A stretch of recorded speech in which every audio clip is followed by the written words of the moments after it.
Hi, this is Professor of Photography Jeff Curto, and welcome to class session number 3 of History of Photography. This class session is the second part of a two-part survey of the history of photography, a sort of breakneck race through the history of the medium, starting here in the 19th century and winding up in the latter part of the 20th century. So here we are joining our class in progress. And start talking about the second half of our story. Before I start, I'm going to remind you that just like last time, today's class is a rush through the whole history. I don't want you to worry about details. I'm much more interested in having you look at the big picture. I don't want you to panic if we feel like we rushed past a particular thing, because we're going to cover a lot of the stuff over and over and over again that is really important. Everybody get their name on the sign-in sheet? Hoorah! All right, so this is like the panic avoidance thing. Those who do not learn how to decipher photographs will be the illiterate of the future, said Walter Benjamin in 1928. 1928, those who do not learn how to decipher photographs will be the illiterate of the future. So Walter Benjamin was a German Marxist literary critic and a philosopher who became a pretty important writer about photography. So, all right, so some review from last week. We'll remember that the first photograph, at least the first photograph that we know of as being the first photograph made by Niepce in the 1820s, and this is what it kind of looks like when enhanced, because the photograph that we just saw on screen doesn't look like much. And of course, we remember that the problem was a long exposure, which created a picture that didn't really look like much. It didn't really look like what you would expect a photograph to look like, but it was an image created without the hand of man involved in drawing any part of it. We'll also remember that Niepce formed a partnership with fellow Frenchman Daguerre, and together they came up with a process that used metal plates plated with silver, and those metal plates plated with silver were fumed over iodine to form silver iodide, or a light-sensitive compound, and those light-sensitive compound images were exposed in the back of the camera for a long period of time, several minutes, 15, 20, 30 minutes, and then once the picture came out of the camera, there was no visible image. It was a latent or invisible image, and that plate was then fumed over a tray of heated mercury, where lots of mercury landed and formed an amalgam with the silver, a silver-mercury amalgam. Here, you got something that was light value, where very little light had hit, very little silver-mercury amalgam was made, and what you got was the plate reflecting back to you. Next week, I'll bring in some examples of daguerreotypes, so you'll actually be able to see what a daguerreotype looks like. Andrew? How hard would it be to make a daguerreotype today? Not terribly. Okay. Well, I shouldn't say not terribly hard. It is hard, and of course, there are some newer methods that don't use mercury, at least not in the same way, and there are photographers doing it. So, but it requires specialized equipment and so forth. And I shouldn't say it's not hard. Yeah. There are a lot of other 19th century processes that are way easier and cheaper to do. Were there any issues with the use of mercury? Absolutely. Absolutely. So we hear the phrase "mad as a hatter," right? Why did hatters go crazy? They use mercury. What did they use mercury for? Why did a hatter use mercury? Forming. They would use the mercury. They'd put mercury into the hat brims to make these elaborate hats that had brims that went out and curled and so forth and so on. And because they were handling mercury all the time, they went, a little nuts, because mercury is a poison, right? Systemic poison.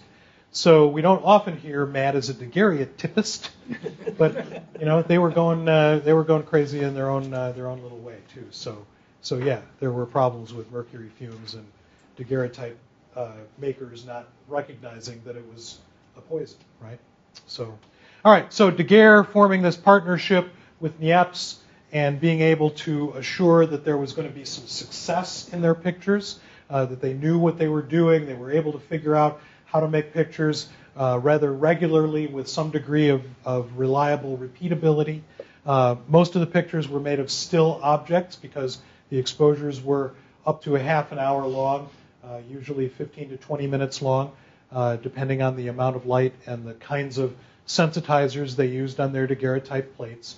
And then we also remember that after Daguerre announces his process to the French Academy of Sciences, the news travels a little slowly, a few days afterwards, across the English Channel, and this William Henry Fox Talbot, this British guy who'd also been playing around with the same stuff for about the same amount of time, says, hey, wait a second, I'm working on something very similar to the stuff that this French guy is working on. And Fox Talbot's process was a negative to positive process, where Daguerre's process was a singular one-of-a-kind image to negative positive.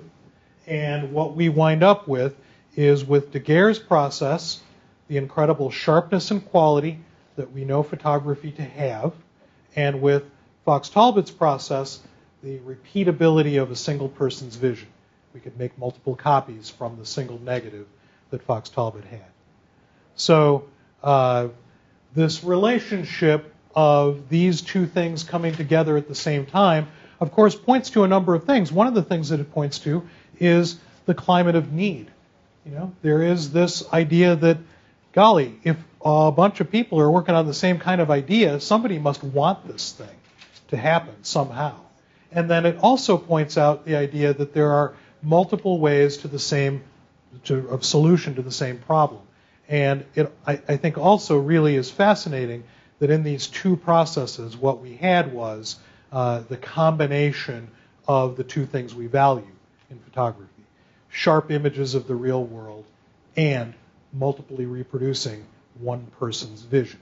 Those things are really interesting to me. So, and we talked about the power of the photographic image and the way in which the photographic image could be used to communicate not only small ideas but also bigger ideas. And for this family, it might have been a fairly small idea, but in many ways it's also a kind of a big idea, because what's happening is that they're able to gather themselves together in a way that they otherwise wouldn't have been able to. And it also points us to the idea that daguerreotype pictures, especially pictures of people, were unbelievably popular.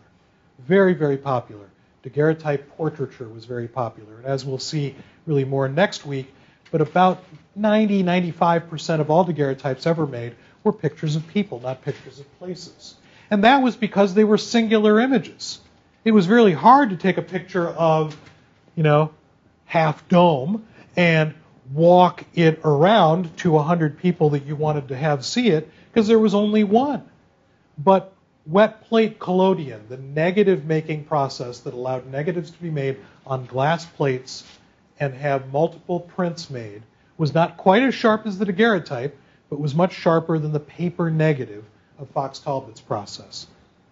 And then we wound up last time talking about this guy, George Eastman, with his Kodak camera in 1888. And Eastman kind of figuring out all of the puzzle pieces of photography that had kept it from the hands of every person. One was the kind of cumbersome quality of glass plates, and Eastman overcame that with flexible roll-up film. And the problematic deal with having to use a darkroom, and Eastman overcame that by selling you the camera preloaded with film and then offering to develop it for you for a fee and sending it back to you loaded again.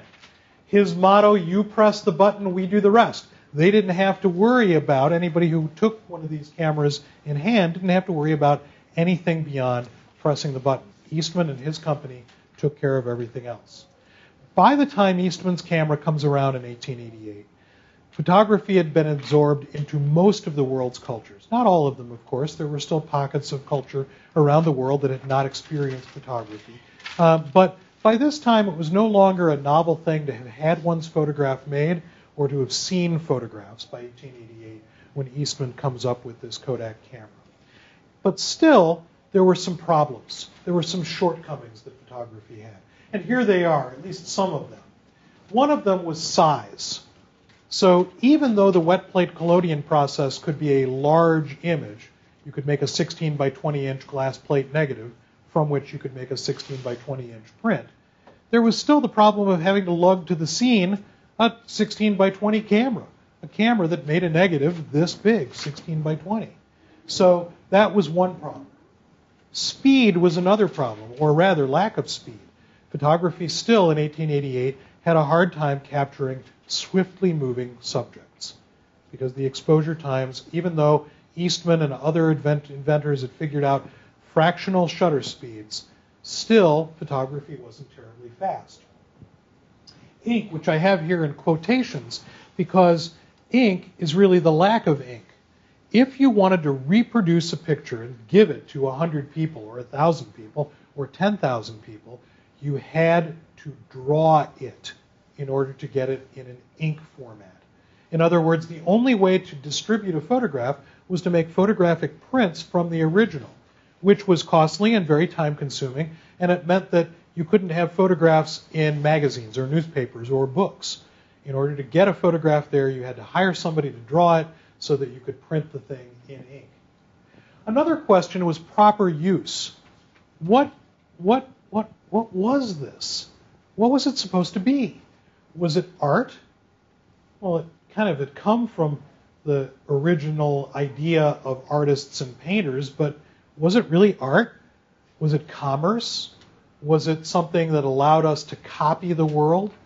Was it some weird hybrid that nobody really understood? So what was photography supposed to be for was another big question. Another issue was color, or again, the lack of color.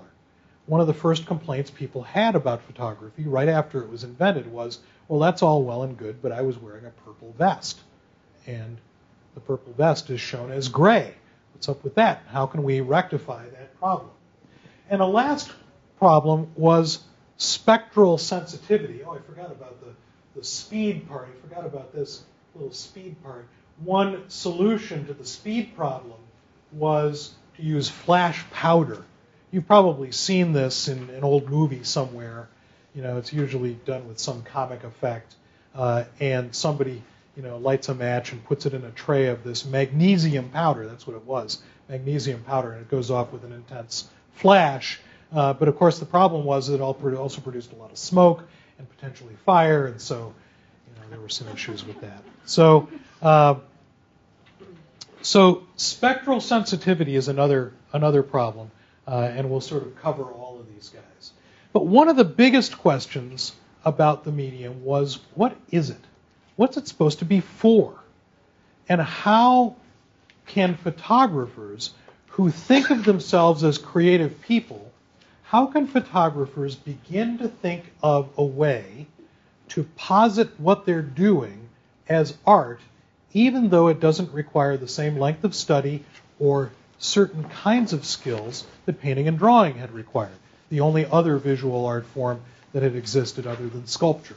Painting, drawing, sculpture, and then this new thing comes along, and the real big question was, what was it? So a combination of a couple of things was solving the what was it problem with also solving the spectral sensitivity problem.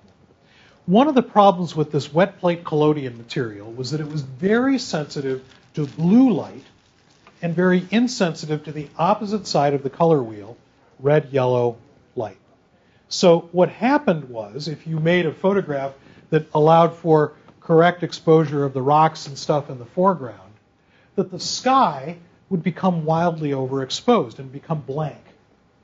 So photographers were confronted with this problem. If I got the correct exposure for the bottom, well, I couldn't get the correct exposure for the sky. How do I solve that problem? Well, some photographers, like this guy, Gustav Le Gray, in 1865, and note that we kind of backed up just a little bit, Gustav Le Gray solves it by doing this, making one picture for the bottom and making another picture correctly exposed for the sky, and taking those two pictures, masking off the printing paper, and printing one negative, taking that negative away, and printing the other negative. Wow. Thinking of the idea of making a composite image, an image that never really existed in reality. Le Gray even recognized that it might be possible to make a sky on a really great sky day and an ocean view or other view on a really great ocean day and put two things together that never really existed together in reality. Here is Gustav Le Gray. Give you a sense of what this guy looked like. The moody artist, right? So one of the things that's really interesting to me anyway, and certainly was when I first learned about this, was that this is something that we think of as being a 20th and 21st century phenomenon of taking two separate images and putting them together to make a synthetic picture. The thing that's really important to remember, though, is not so much how this is like Photoshop, but instead to remember something completely different, and that is that this picture never actually existed like this. That it isn't a picture of reality. The sky is a different time, perhaps. Different time of the day, maybe. Might even be the same day, might even be the same time, but from the photographic point of view, it never really existed. And so that's an important thing for us to kind of keep in mind. Moving on, 1857, there's this guy, Oskar Raylander. Oskar Raylander. Now, Raylander was extremely interested in trying to figure out how to make photographs that looked like art with a capital A.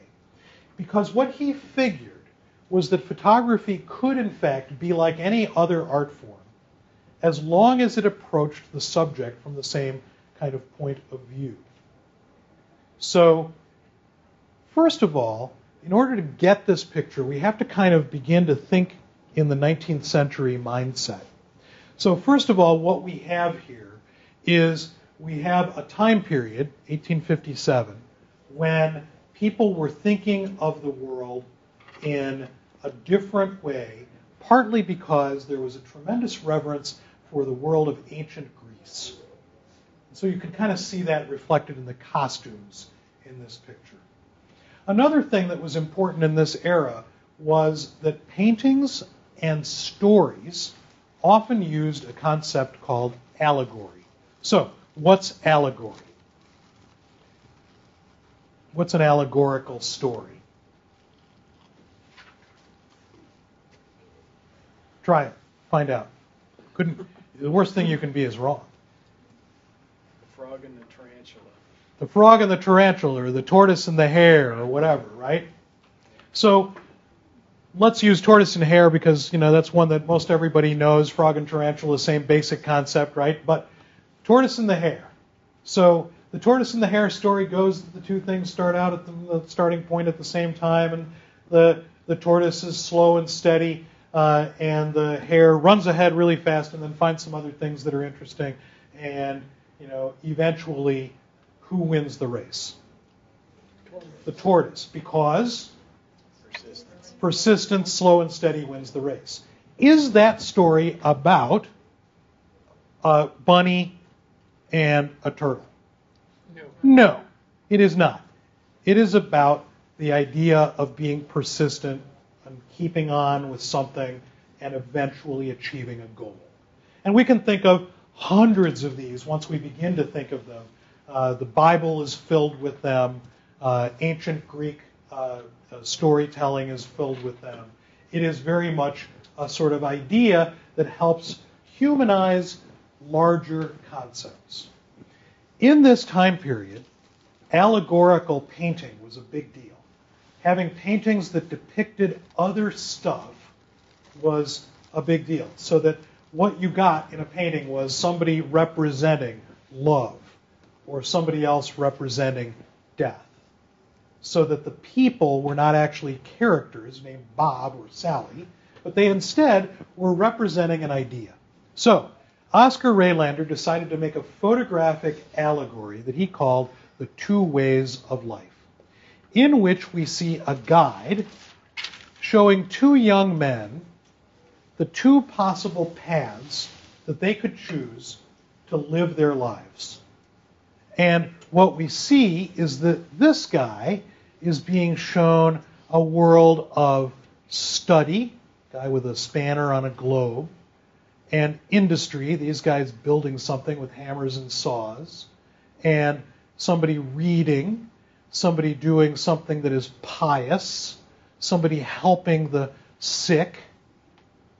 Whereas this guy has, I don't know, there's gambling, there's drunkenness, there's, I'm going to guess we can figure out what that might be.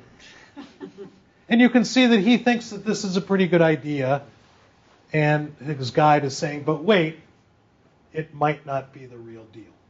All right, so this picture, The Two Ways of Life, is set up as an allegory.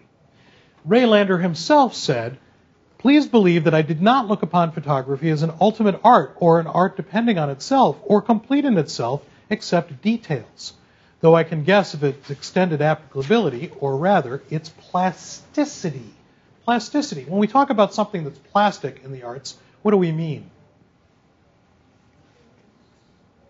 Flexible, malleable, changeable. Flexible, malleable, changeable. We don't mean plastic like, plastic. We mean flexible, malleable, changeable. All right? So, anybody photograph in the studio? Spend any significant time photographing in the studio? So, if you could imagine doing this in the studio, first of all, what would you need?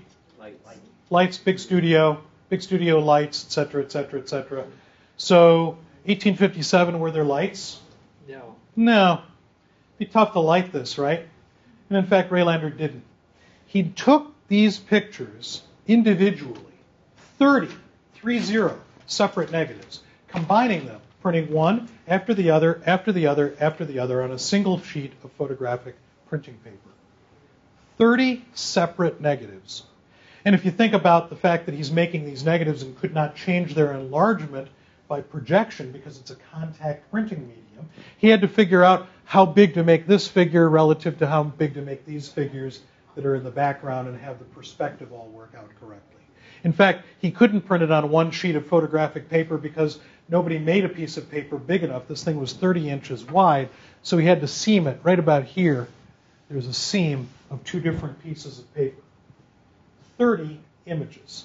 A completely fictionalized picture. None of these people were in the same place at the same time. While it looks to us that they're all in some same room, they are not. They are not. And oftentimes this comes as just a complete brain shock to people. The idea that you could put together 30 separate images in 1857 and come out with one significant picture. So it was very similar to paintings that were made in the era, except made with photographs. Raylander was thinking about photography as a way to replicate what artists were doing, whereas Henry Peach Robinson was thinking about a way to use this idea to make a living. Because what he was doing was he was telling stories through pictures in a serialized fashion. So most of us know a similar time period here, Charles Dickens, right? And most of us know at least enough about Dickens to know that oftentimes he released his stories in serialized fashion, right? That you'd go to the store and you'd buy chapter 1 and then, a few weeks later chapter 2, in much the same way we might think of television series where one comes after the other comes after the other. Robinson did the same thing with photographic images and created a set of stories that told a story that had a beginning and a middle and an end, and every few weeks you would go to the store and you'd buy the next chapter. This particular image, called Fading Away, which was part of a larger set of images that told a story about this family, including young Nell, who is fading away. We'll talk more about young Nell later on in the semester. It was made up of one image here for the nurse and the young girl, and another image here for the mother or the grandmother, another image for the father at the window, and another image for the view outside the window, composited together in such a way as to make a singular image. Here is an example of how Robinson thought about this process. He thought it through so clearly that he figured out how big to make each individual figure by making sketches ahead of time, because if you think about it, he had to know exactly how big to make the foreground objects and how big to make the background objects in order to make it all fit together. So, Robinson and Raylander, these guys who are making synthetic images, are trying to replicate the world of plasticity, the world of changeability or malleability that painting already had by using the newer medium of photography. Well, some people didn't like it, didn't like that strategy at all. One of them was this guy, Peter Henry Emerson. Peter Henry Emerson was a guy who thought that art photography, as the pictures that we just looked at had come to be known as art photography. And Emerson thought art photography was not the way photography should be moving. He felt that photography could be the highest art form if it was practiced correctly, meaning not manipulated, not altered, not making synthetic pictures up. And he also believed that retouching a negative, which was fairly common practice, you could take and paint out little sections on these big glass plates, and they were big, right? So it was pretty easy to paint out stuff. So he didn't think that that should happen either. And so he wrote some materials about how people should practice photography. One of them was a book that he called Naturalistic Photography for Students of the Arts. And in this book, he advocated a certain set of ideas. One was that he said that the subject matter that photographers should pay attention to should be true and real. And he said, for example, what I've been doing is I've been photographing people in this section of England where they live in a kind of a marshy area, and they gather reeds, and they fish, and they hunt, and they make baskets, and they live very close to the land. And I'm making these realistic pictures of the way people work and live without trying to make something up. I'm not trying to make up a story. I'm not trying to fictionalize anything. I'm simply wanting to show the way people are. So this book that he wrote, Naturalistic Photography for Students of the Art, which is more like a small pamphlet or a magazine than a book itself, he wrote it in 1889. And one critic of the day said that the book's arrival was like dropping a bomb at a tea party. Like dropping a bomb at a tea party. Such was the radical idea that photography should not try to be anything other than what it really was, which in Emerson's belief was real and true to life. In this book, he made the case for photography in which truth and realism would replace contrived photography. So 1889 is when he wrote this book originally.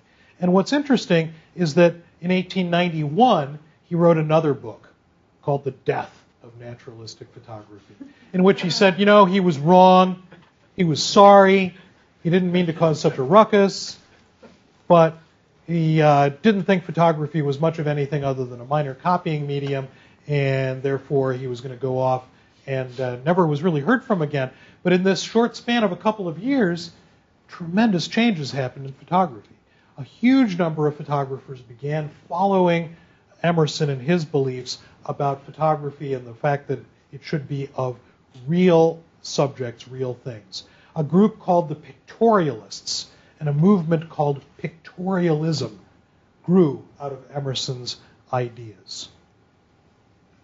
So this death of naturalistic photography, in it he writes, I have, and I regret it deeply, compared photography to great works of art and photographers to great artists. It was rash and thoughtless, and my punishment is having to acknowledge it now. In short, I throw in my lot with those who say photography is a very limited art. I deeply regret that I've come to this conclusion. And he was really never heard from again. But again, his work in trying to establish photography as a realistic medium had already sort of taken hold. So, on the other side of the coin, and by the way, if it seems as though there's like a maelstrom going on, there is. Right about this time period, in the 1880s through the 1920s, there's so many different things going on in photography, it's really hard to sort of sort them out. So at the same time period, some photographers had hit upon this idea of a kind of process called the gum bichromate. Gum bichromate. You'll sometimes see it written as gum dichromate, DI instead of BI. Basically the same chemical, different kind of a compounding of the chemical, but it's basically the same idea. So, and again, you don't have to worry too much about this. We're going to cover all of this stuff again, but don't spend too much time fretting about these chemicals. But potassium bichromate was a light-sensitive compound. And it was mixed up with something called gum arabic, which was a kind of a goopy stuff. It was actually the sap from a tree. You can kind of think of what that might be like, a kind of a goopy stuff. It could be poured, liquidy kind of a stuff. And it was together with potassium bichromate. This gum arabic was a kind of a medium that held this all together. And it was mixed with artist pigment, like watercolor pigment. All this stuff mixed up as a slurry, coated over a piece of paper, and let dry. A negative was then placed on top of this dried emulsion of potassium bichromate, gum arabic, and pigment. That was coated over that piece of paper, negative placed in contact, and the whole sandwich of negative, a piece of glass to hold it down, and the sensitized paper put out into the sun.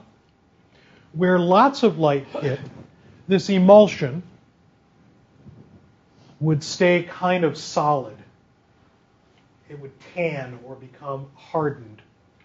Where very little light hit, the dense part of the negative, the emulsion would float away when it was immersed in water. It wouldn't harden as much. And where middle and amounts of light hit, it would sort of float away some of the emulsion and some of it would stay behind, leaving behind the paper surface to be seen through this emulsion.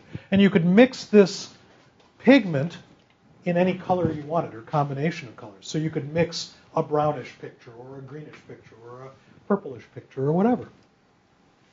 But what artists who were taking up photography really liked is that while this thing was wet, while it was floating in a tray of water and the pieces of emulsion that had not been exposed very much were floating away, they could go in with a brush or their fingernails or a jet of water or whatever you could think of, and they could scoot away some parts of the emulsion to create effects that made the picture look more like a painting.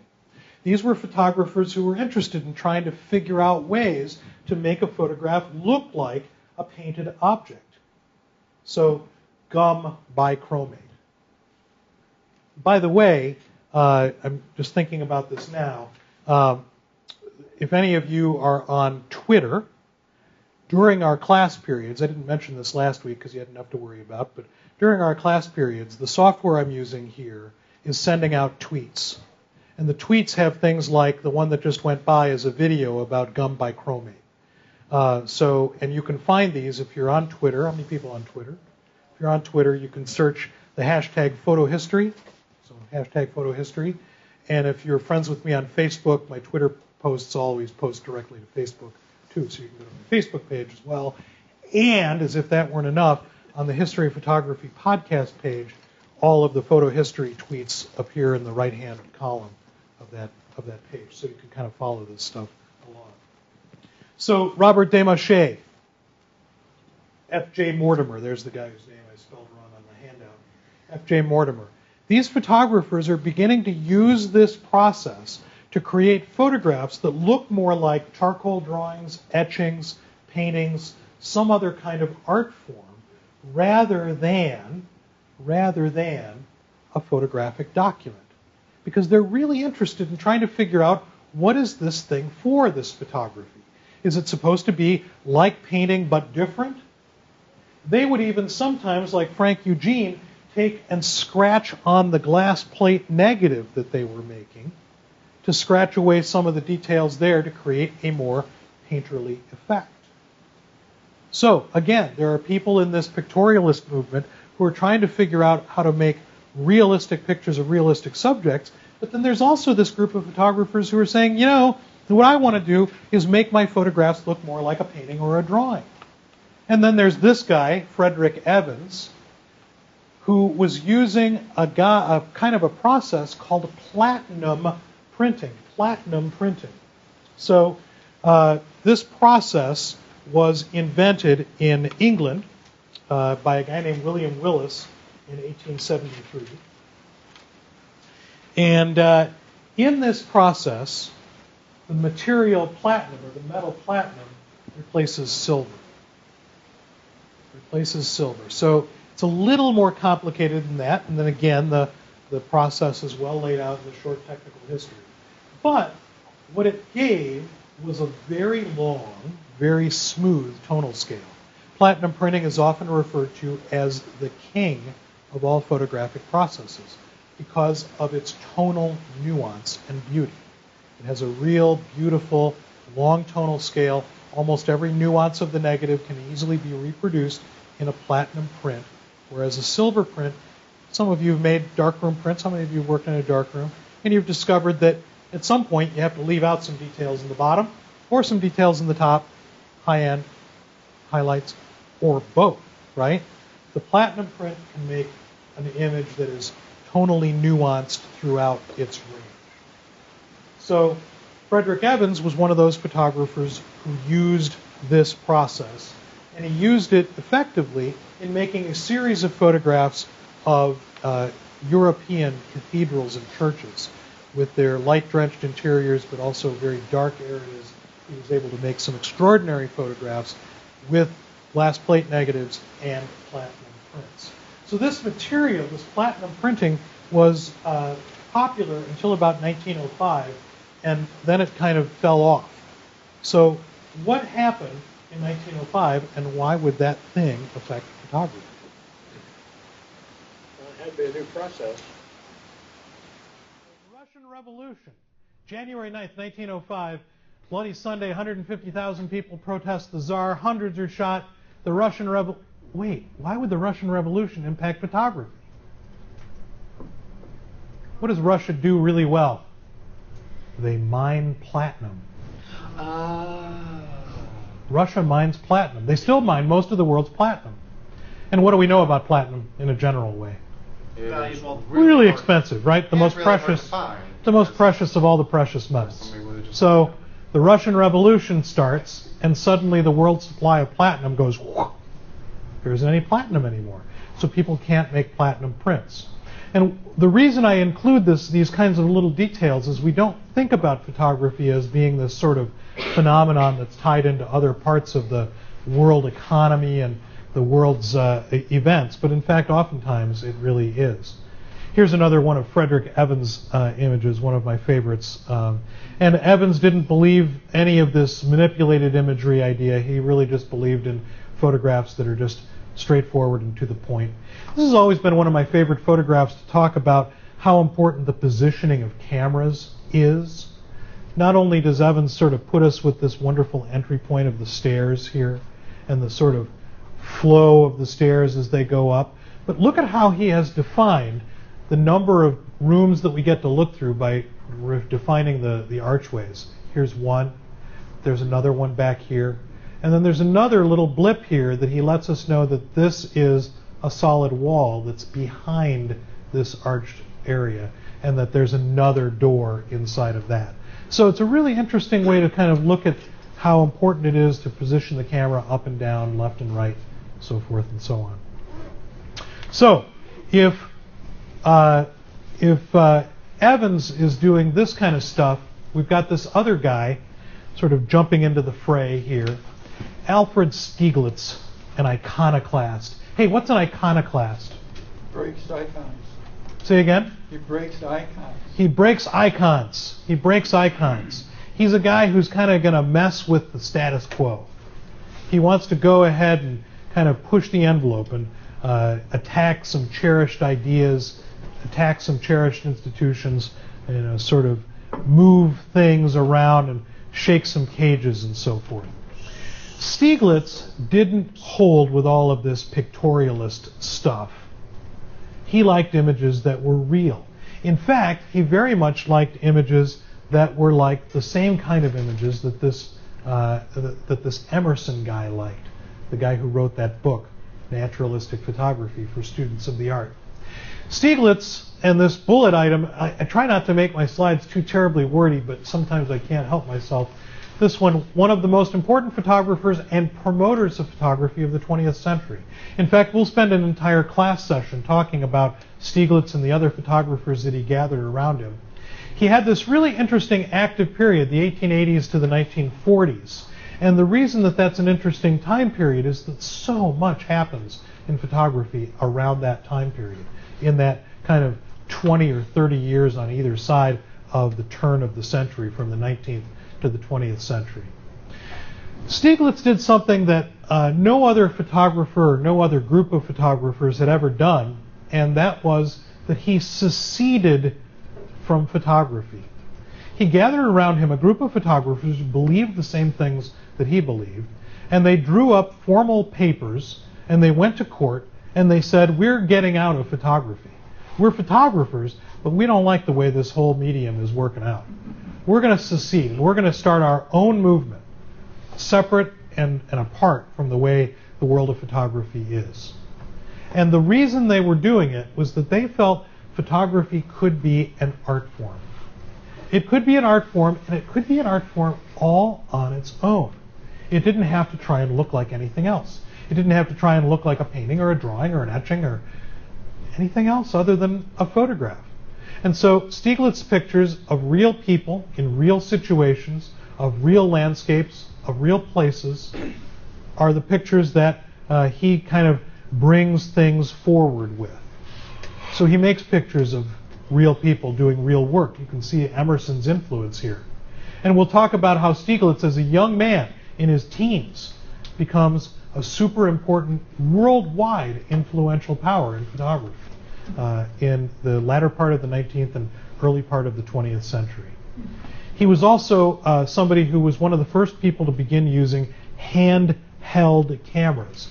Now, handheld cameras, we think of our handheld cameras like our camera phones, or smaller than our DSLRs, or think maybe our DSLRs are handheld cameras.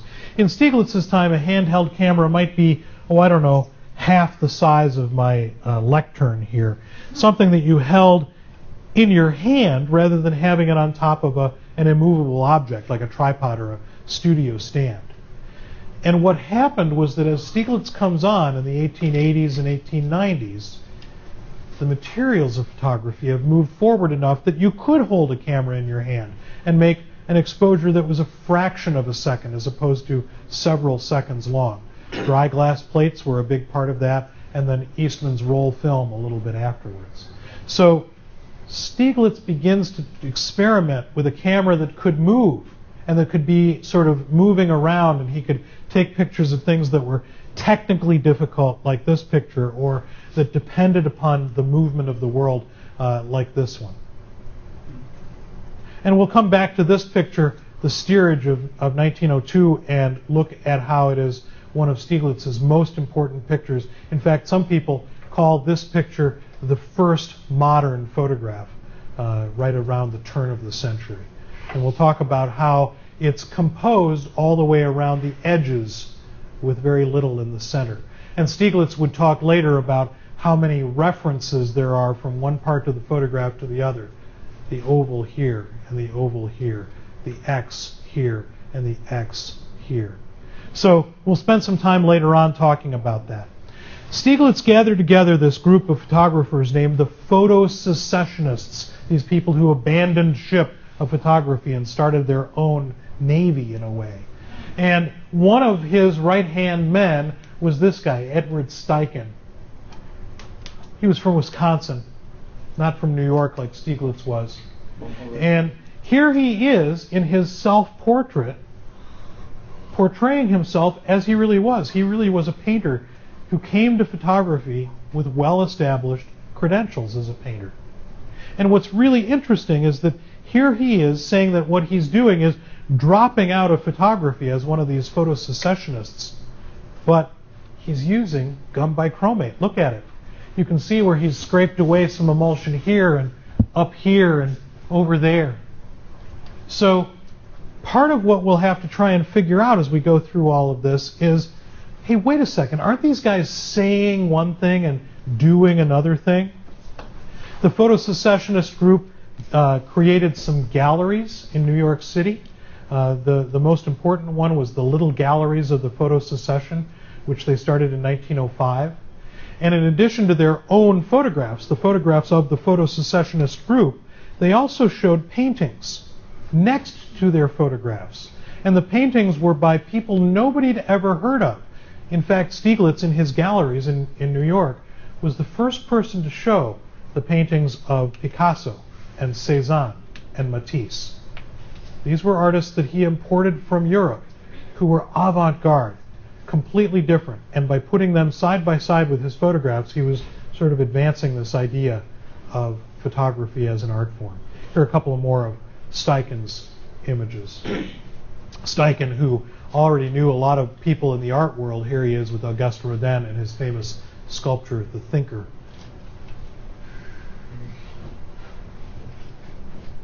Sometimes I try the Dobie Gillis reference. Dobie Gillis? No, you won't get Dobie Gillis. You're way too young for Dobie. Dobie Gillis, anybody? Any Dobie? I know. Yeah, all right. Dobie Gillis. Jim? No? All right. It was a television show where it was a beatnik guy. And he was supposed to look like the Thinker. Actually, You're showing my age, I know. right? I know. Another one of these photo-secessionist photographers was a woman.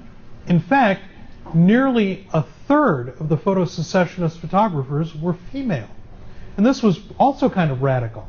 Photographers being championed by a group who were women. Gertrude Käsebier. Am I close on that? Oh, our German student is not here. I was going to try my German pronunciation. I've learned it. I've learned it a couple of different ways. Käsebier is the way I've kind of settled on. So Käsebier is another one of these secessionist photographers, and she's really interesting because she's somebody who already has a portrait studio in New York City, but she's decided as she joins the photo secession that her portraits are not like everybody else's portraits. They're art portraits. She charges more than anybody else charges for portraits, and she makes pictures that are, in her mind, and in many critics' minds, more sensitive than other portrait photographers were doing. Stieglitz and this group of photo-secessionists, which include Käsebier, organized the first major U.S. photographic exhibition in 1900, which was held at the Art Institute of Chicago in our little downtown, not too far. And it included a lot of these photographers' work, Käsebier, Stieglitz, Steichen. And by the way, the Stieglitz and Steichen, easy to get those two guys mixed up. You just have to remember that Stieglitz is the leader, Steichen is the sort of second-hand guy, second-in-charge guy. When some people saw this exhibition in 1900, many of them didn't like it. One critic said, "We have here merely the excesses of a diseased imagination, which has been fostered by the ravings of a few lunatics." So clearly this was outside the box. Ouch. That is ouch. So another couple of bits, and we'll take a break here in just a couple of minutes, but another couple of bits that are worth noting. And one of them is that photography at some point gathers a social conscience. And the social conscience part of photography is really intriguing because it's tied in very closely with halftone reproduction. Halftone reproduction. Has anybody looked at a newspaper or a magazine or a book that has a photograph in it today? Nobody? Really? We only just looked at screens? Oh my gosh, the world's changing. No. So you looked at some sort of magazine, newspaper, book, something. Yeah. If you look at a newspaper, a magazine, or a book anywhere, you are looking at something called a halftone reproduction. So the halftone reproduction means that we can take a single photograph and more easily and more inexpensively reproduce it in thousands or hundreds of thousands of copies very, very quickly. And because of that, photography now could be disseminated to larger and larger groups of people. And one of the first things that it did was begin to target social problems and figure out ways that it could deal with social problems. And in fact, the rise of photojournalism, in fact, the invention of photojournalism, is completely tied to this halftone reproduction. Photojournalism, completely tied to the advent of halftone reproduction. So let's see if we can figure out what halftone reproduction is. So this guy is the inventor of it, this Frederick Evans. He invented the halftone in the 1880s. And what he figured out was that since a printing press can only print ink or no, on or off, yes or no, black or white, a printing press couldn't print subtle variations of gray. He figured out that the way to solve the problem was, and all I've done here is just enlarged this image to this so you can kind of see it a little bit better. that if what you did was translate the photograph into tiny little dots, if you go home and look at a magazine or a newspaper or a book, you'll see these little dots. You got to look at it really close, depending. If the newspaper, not so close. If it's a high-quality book, really close, because the dots in a high-quality book are really little. The dots in a newspaper are quite a bit bigger. And so he figured out that if he made these dots so that the closer they were together and the bigger they were, you got dark tonality. The farther apart they were and the smaller they were, you got light tonality. And if you kind of varied the distance and the size of the dots, you could create the illusion of a continuous tone image. It was just an illusion. It wasn't really a photographic image, but it allowed pictures to be reproduced by the thousands or hundreds of thousands, and some photographers took advantage of this. And again, photojournalism tied directly to halftone reproduction.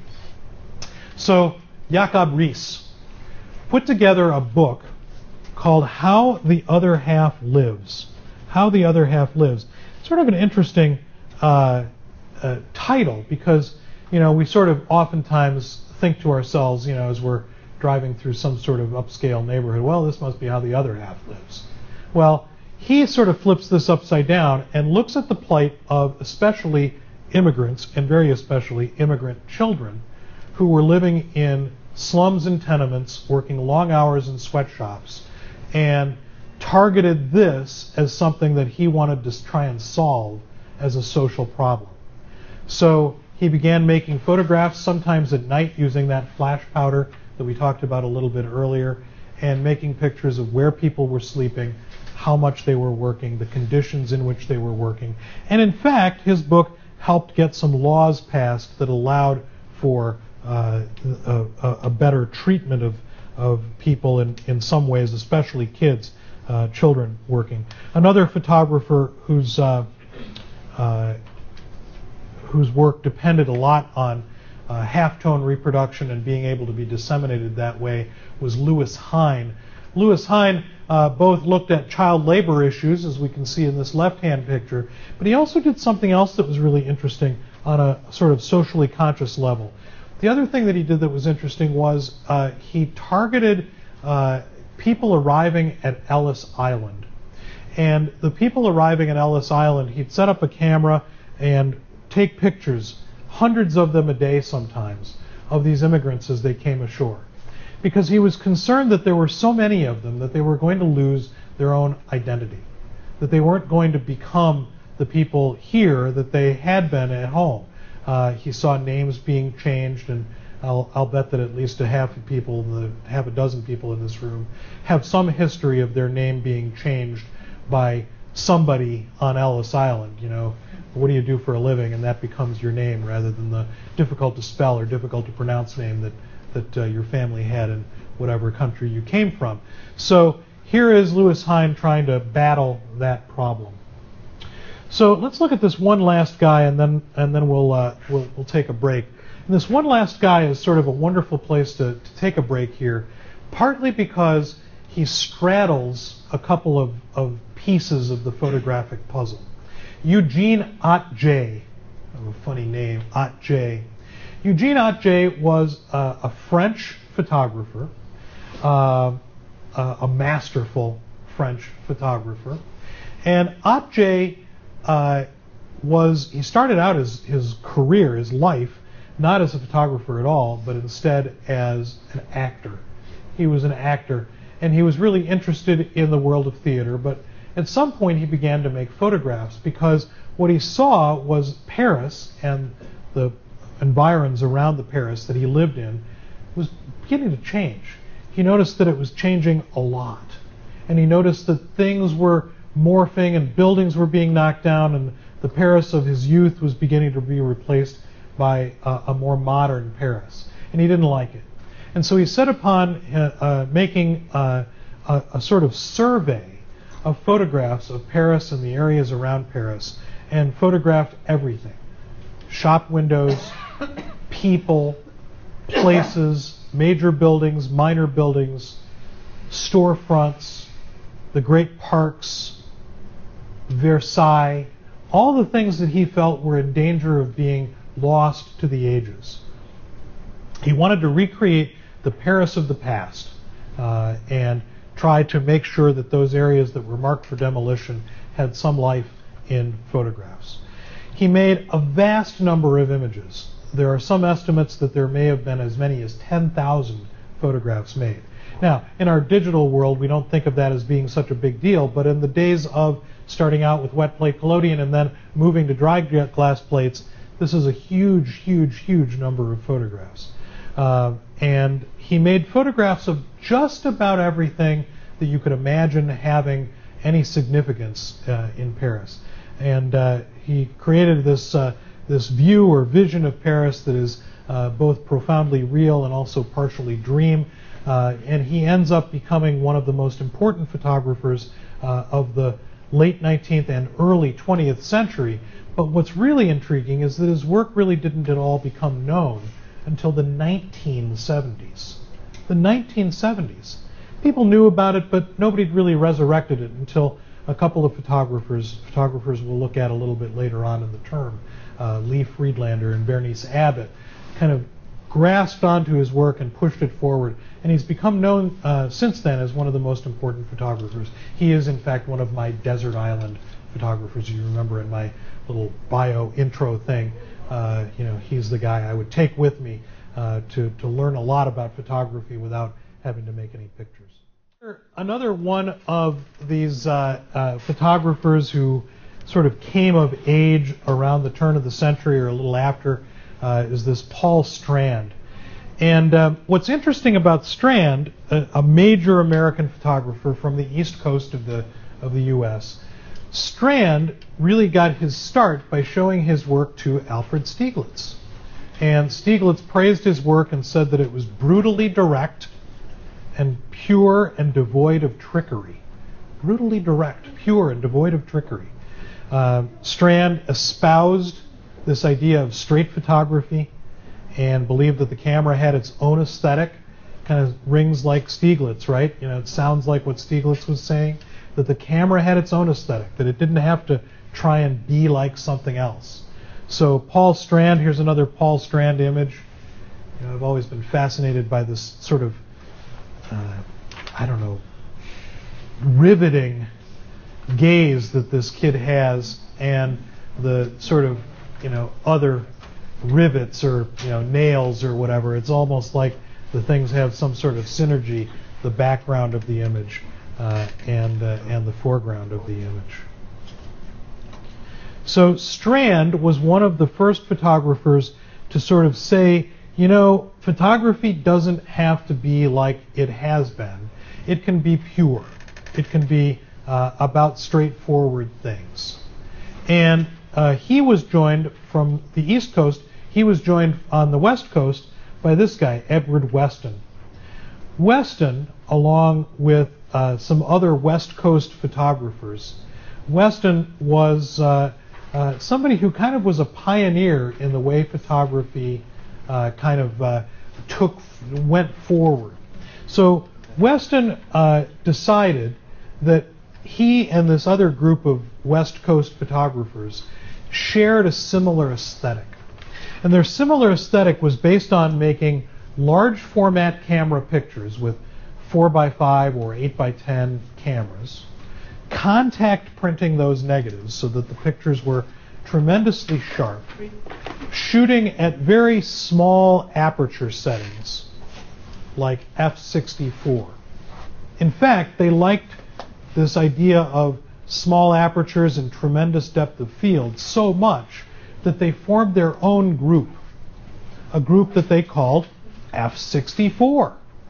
They called it Group F64 because they believed that this idea of tremendous depth of field, tremendous attention to the quality and detail of the photographic image was super important. And so, you just set it up there, thanks.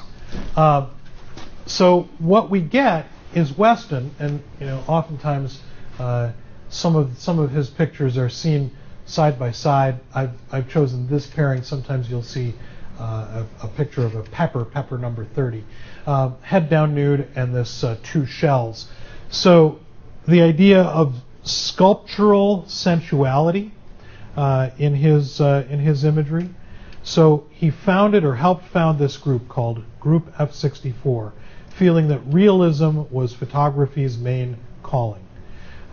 Tremendous depth of field, beautiful prints. In fact, Weston was also the guy who said before he made the picture, he would see in his mind's eye the way the print was going to look.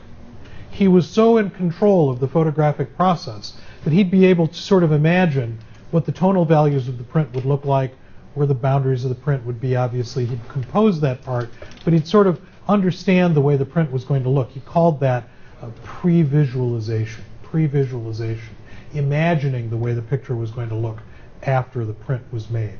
And in some ways, this was a reaction to the kind of sentimental photography that had been in vogue before that time. So F64 became a kind of a blanket term to describe this kind of photography. But another term that became popular to use was precisionist. So I also like to pause at this picture because it allows us to talk about a photographic or an art method of describing things. How many people know the terms positive space and negative space? Positive space, negative space. So if you were to describe positive and negative space in this photograph by Weston of his son's torso, Neil's torso, what would you describe as positive space? Jump in. Positive space up by the head, negative space lower. Actually, his torso would be the positive space. His torso is the positive space, right? Right. And the negative spaces are these guys on either side, and it's depending on the sort of arrangement of where he's placed the borders, left and right, about how we see these spaces as sort of beautiful undulating spaces. Positive space, negative space. So the negative space is the stuff that surrounds what we would think of as the prime subject. Correct. It doesn't always have to be vacant the way this is, but the prime subject is the positive space. And so this idea of precisionism is something that's interesting because it doesn't end up just covering photography. It also covers things like Edward Hopper's Nighthawks, paintings that are about a precise way of seeing the world. So precisionism isn't just photography in the 20th century, and what happens is that a lot of these ideas of precisionist photography cross over to painting and painting over to photography. Another member of this Group F64 crowd was this guy, Ansel Adams. Ansel Adams, who we'll talk about in a couple of different contexts throughout our time together this semester. I always like to say that Ansel Adams is one of the few household names in photography. He's one of the few people that if you ever bring a black and white photograph and show it to people, especially if it's of the natural world, they'll say Ansel Adams because his name is sort of synonymous with these black and white natural world photographs. But he's a member of this Group F64 and really kind of, in some ways, a student of Edward Weston's because Weston is older, has been involved in photography longer than Adams had been, and had been successful at photography before Adams had been. So, but he too is a member of the Group F64 crowd. And it's also interesting to note that Adams takes Weston's idea of pre-visualization and pushes it quite a bit farther forward to end up creating something that many of you have probably learned or tried to learn, even though it's not really that hard to learn, called the zone system.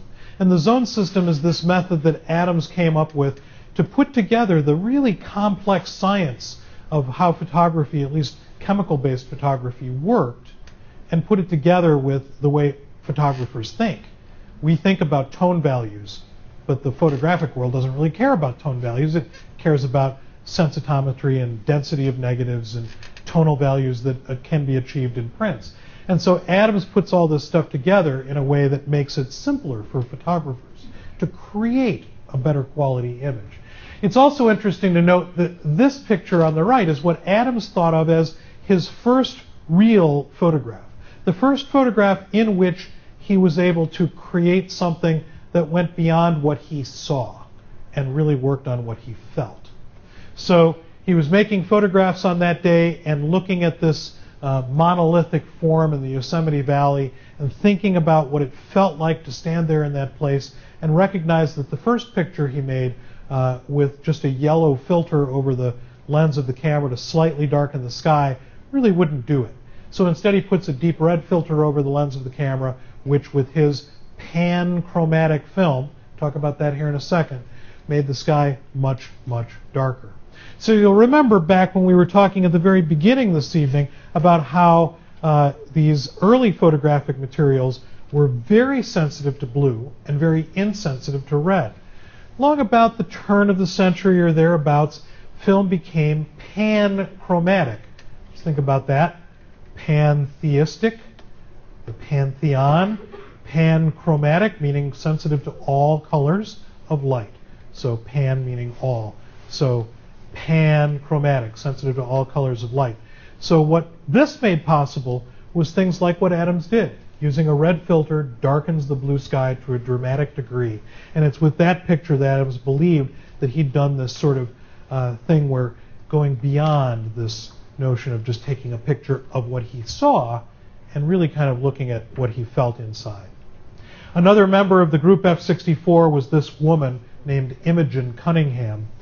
We'll look at Cunningham on another occasion a little bit later on too, but a really fascinating figure in photography who worked for about 3/4 of the 20th century as a photographer, about a 75-year career in photography, working until just about a couple of weeks before she died.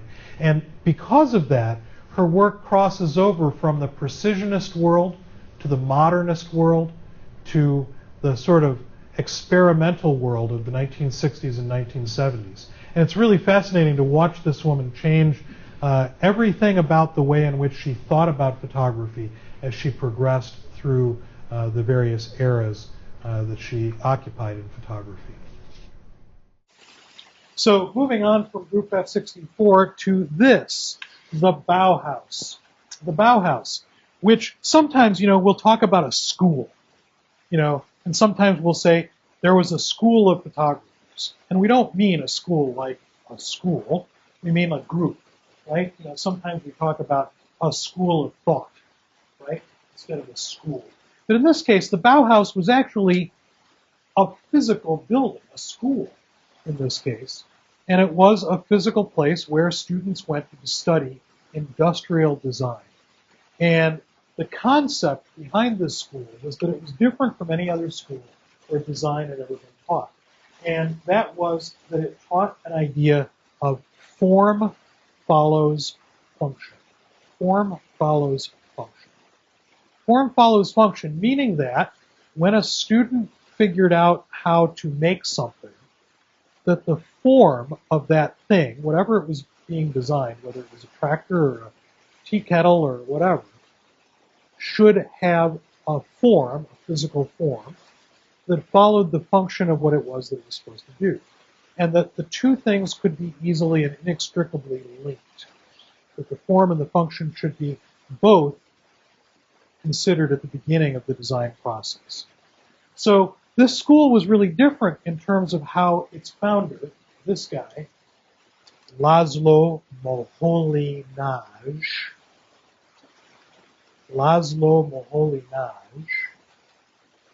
right?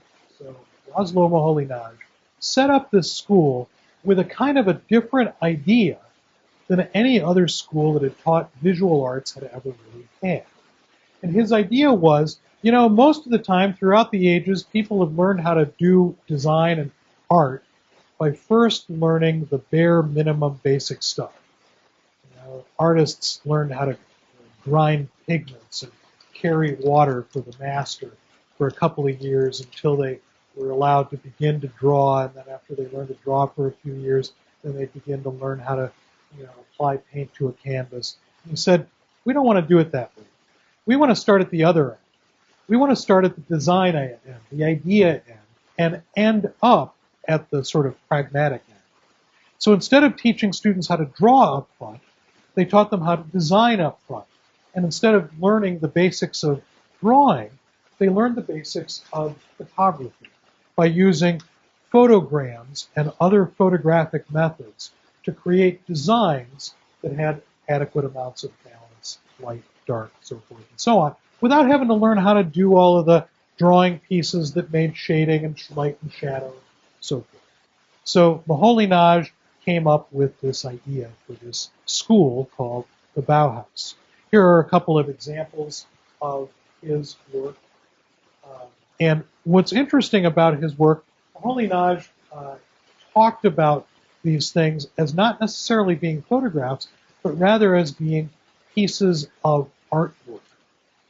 They might incorporate his photographs, or they might incorporate photographs from someone else, and he might not even attribute to whom the other photographs belong.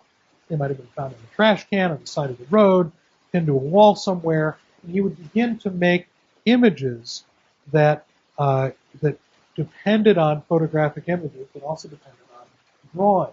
So this left-hand one is called Jealousy, and it helps to know that this is Moholy-Nagy himself. This is his rival. This is the object of their affection. You can see what's going on here. But what Moholy-Nagy called these is he called them montages. Montages, where he would put together disparate ideas into a kind of a cohesive whole. And it wasn't, again, necessary that he made the photographs. What he was interested in was making something that incorporated photographic imagery.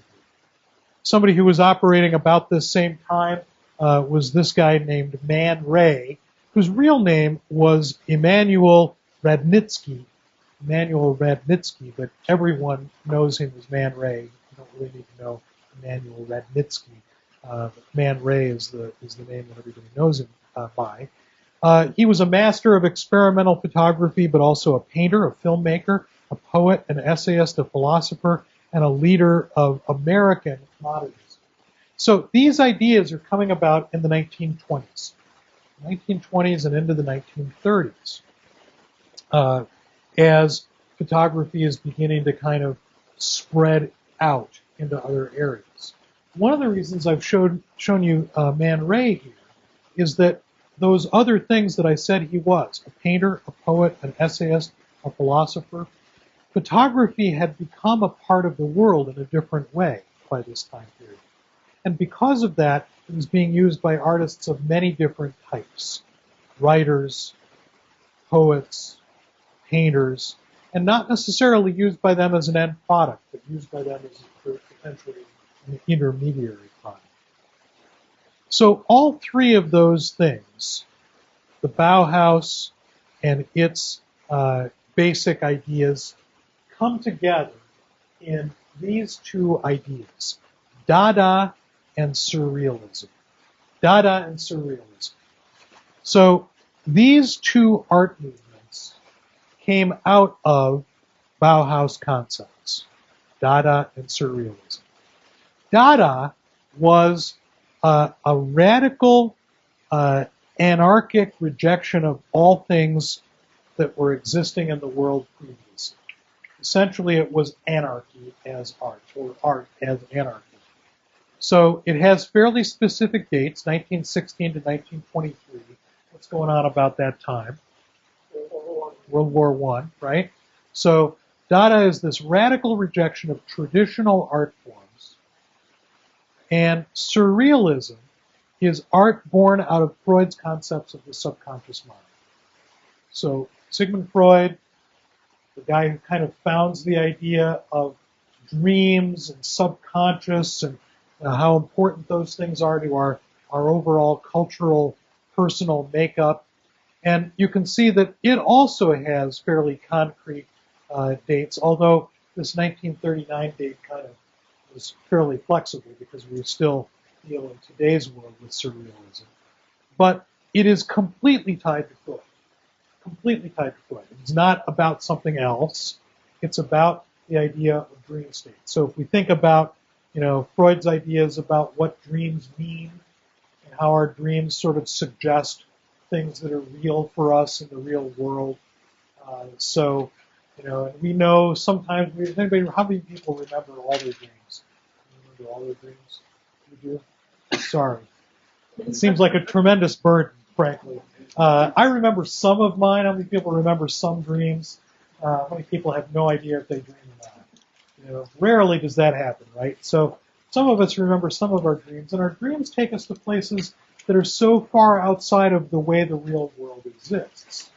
So these two art movements, they both used photography fairly extensively.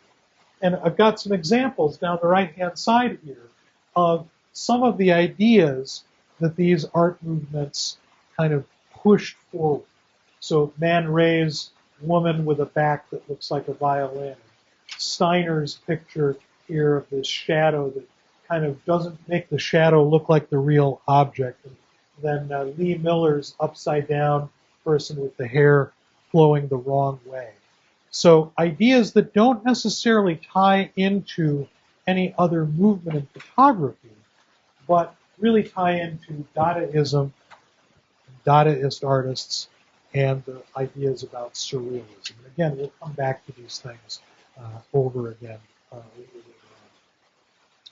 So early on, when we had first started talking this semester, I had said that sometimes photography changed because of ideas, and sometimes photography changes because of technology. Here's a piece of technology that really changed photography, a camera that many people don't really know too much about, but it's called the Ermanox, and it initially used dry glass plates that you put into the back of the camera and take one out, put in a new one and take one out, and then eventually moved to roll film. You can tell this is the roll film one from its little knobs on the side. And it used flexible roll film, but its biggest advantage was that it had a lens that opened up to f1.8, an unheard of large aperture. Meaning, of course, that pictures could now be taken in very, very dim lighting conditions. And in dim lighting conditions with reasonably fast shutter speeds. As film had advanced, speeds of materials had advanced. We were now dealing with ISOs that were 50 and 100 ISOs in the 1920s and 30s when the Ermanox comes out. And so here is Andrei Kurtesh, one of the first photographers to use these small portable cameras. Now, part of the deal here is not just that it's a fast camera that can capture moments. Obviously, in Kurtesh's situation, that's part of what it's about. But it also has to do with the fact that it's a camera that did not need to be on a support, like a tripod or stand. So now the camera can move around, and it can capture these sort of fleeting moments of the way life is. And Kurtesh is one of the first photographers in the late 20s to begin to use this. And then we get this set of possibilities. So starting over here at the left is this thing called the minigraph. The minigraph.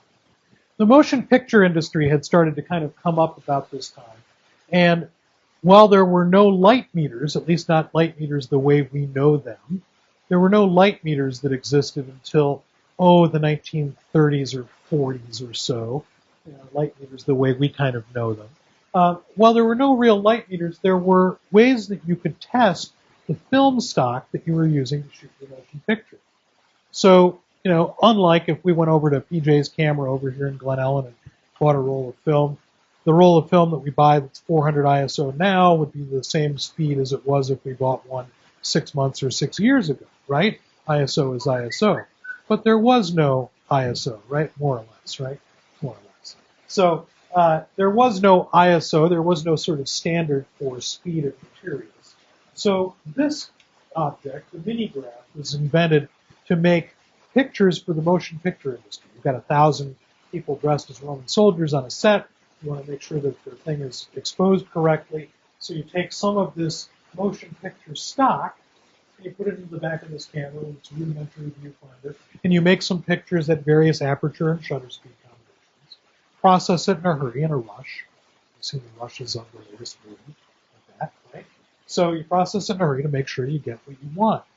Since it needed to use the kind of film that was being used in motion picture cameras, it needed to use film that was perforated, because motion picture cameras needed to move the film through the camera, stop it for a second, make a picture, move it again, stop it, move it, stop it, move it, stop it, move it, make a picture in between, right? So to do that, they used little gears. And those little gears engaged these little sprocket holes on the side of the 35 millimeter film. So those little gears engaged the sprocket holes on the film then drove through the camera, and then later through the projector. So this gizmo used this perforated type of film. Enter into this whole thing of this mini graph, which was not a particularly photographically inspired camera. This guy, Oscar Barnack. Barnack worked for a company called the Leitz, L-E-I-T-Z, Optical Company, the Leitz Optical Company. And Barnack came up with an idea that what he wanted to do was move away from traditional heavy plate cameras and search for a completely new form of photographic technology. And as early as 1905, he'd come up with the idea of reducing the negative format and then later enlarging the photographs at a later time. Now, that was possible because, of course, this contact printing phenomenon that we talked about in the 19th century had improved in its speed as well. So while films had improved in their speed, so had printing materials improved in their speed. And of course, we're now dealing with an era of electric light. So we could enlarge negatives in a consistent fashion using an electric light that we could turn on and off, unlike the previous contact prints, which needed the sun, which was hard to turn on and off. So Barnack comes up with a camera that looked like this. You could put a viewfinder up on top, it had a little lens cap that you could swing down in front, a shutter release, and a knob on the bottom that you would turn the key to bring new film into the exposure chamber. And while he was working for the Leitz Optical Company, he decided to call it the Leitz camera, which in practice was Leica. So Barnack invents the Leica, the first 35 millimeter film camera that was intended specifically to make still photographs. Prior to that time, other cameras used this kind of sprocketed film, but they weren't intended to make still photographs. And of course, one of the first people to embrace this technology was Henri Cartier-Bresson. Henri Cartier-Bresson. Cartier-Bresson recognized that this new small type of camera was a completely different strategy than any photography mechanism that had existed before. It's capable of doing. It could do new things. It was small, it was portable, you could hide under your jacket until the last possible second and take it out and make a photograph. And he began making photographs that depended on a phrase that he coined called the decisive moment. The decisive moment. The decisive moment was that moment at which all of the elements of the frame kind of came into a harmonious whole. The decisive moment, Cartier-Bresson's decisive moment. That, by the way, is one of those. We'll come to a number of these throughout the semester. I'll give you a heads up. You're at a photo gallery opening. There's somebody you'd like to be able to talk to over standing looking at one of the photographs. You sidle up next to him and say, Dr. really captured the decisive moment. And they'll say, hey, you know something about photography. Maybe we could go get a drink now. Like that. Right? So so the decisive moment is one of those things. Juxtaposition is another. Get the juxtaposition. So, all right. So the decisive moment, and again, we'll come back to Bresson at a later time. But one of the things that I've always found fascinating about him was that not only is he at the right place at the right time, but he's actually at the right place a little bit before the right time, right? He's able to anticipate the threshold of a moment, which is something really remarkable. So one of the other shortcomings that we talked about at the very beginning today was color, or rather, the lack of color. So the first feasible color process was something called the autochrome, invented by the Lumiere brothers. How much do you love that? The Light brothers inventing color, the first feasible, commercially available color photographic process. Available around the turn of the century. Here is Edward Steichen, interestingly, remember one of the Secessionist guys photographing George Bernard Shaw in 1906.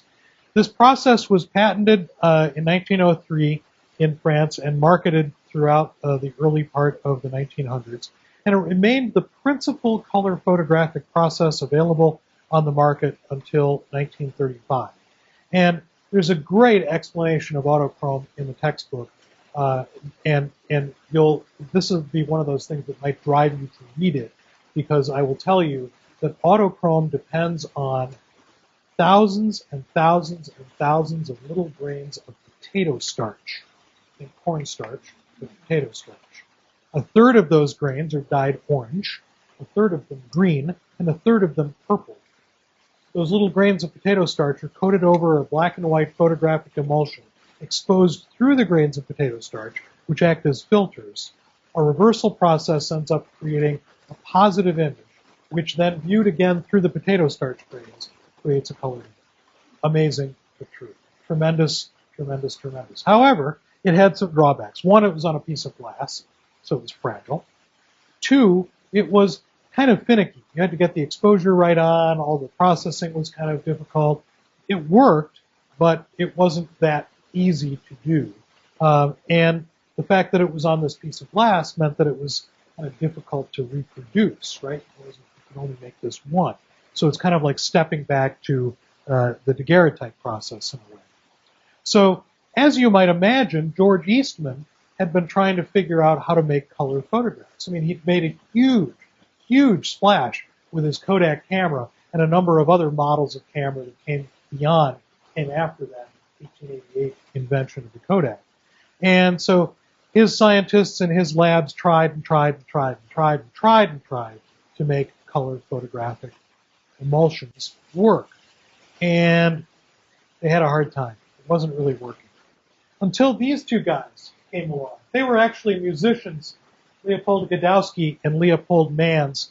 Godowsky and Manns came along, and they said to Eastman, you know, we think we know how to do this. And Eastman said, well, you know, I've got some of the brightest minds in chemistry working on this. And they said, no, I think we've got it. But you just need to give us a lab, a bunch of workers, and a lot of money. And Eastman said, well, I don't think so. Send them away. And they came back. You know, I think we got it. I know you're having trouble with it. So eventually, he gave him the job. He gave him the lab. And Godowsky and Manns, who became known in the annals of Kodak history as God and Man, invented Kodachrome. Kodachrome in 1935. Godowsky and Manns. So Kodachrome was based on the Eastman again striking, but kind of striking by being smart enough to figure out where he couldn't figure it out.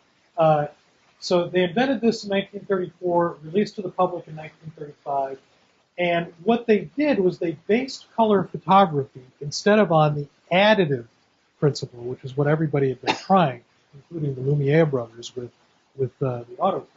They based it on subtractive color theory, with the film producing dyes of magenta, yellow, and cyan that blocked out the light you didn't need to see in the color that you didn't need to see in the picture, and created for you the correct color and transparency.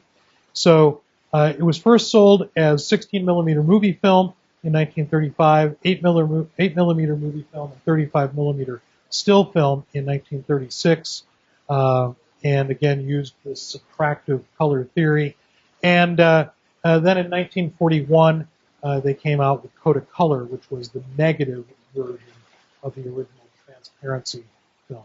So the negative version. And again, here's Edward Steichen now in the 1930s shooting this picture with Kodachrome in the 1930s. So Steichen seems to be everywhere. As we'll find out later, Steichen kind of follows the history of the medium from the turn of the century through the later part of the middle part of the 20th century. So, a question, Deb.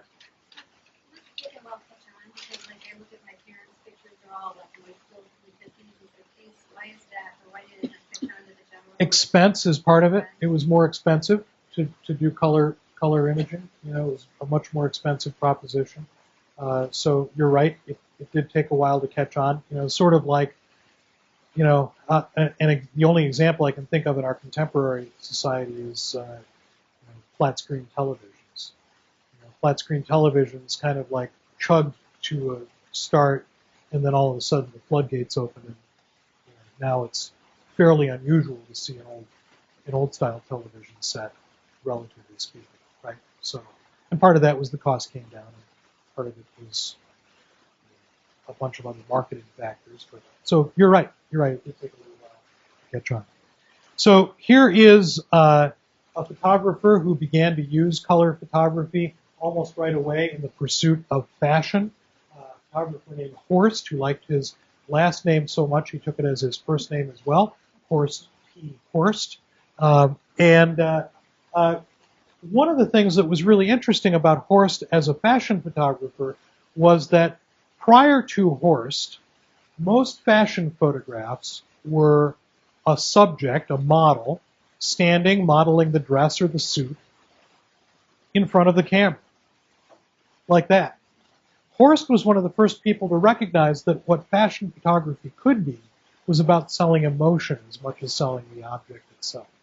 And so he began to recognize that lighting, quality of lighting, so forth and so on, had something to do with this whole strategy of how you could market something. Really interesting photography. So does anybody recognize this picture or have it sort of ring a bell anywhere? What if I show you this picture? It's interesting how popular culture changes. Madonna from the video Vogue.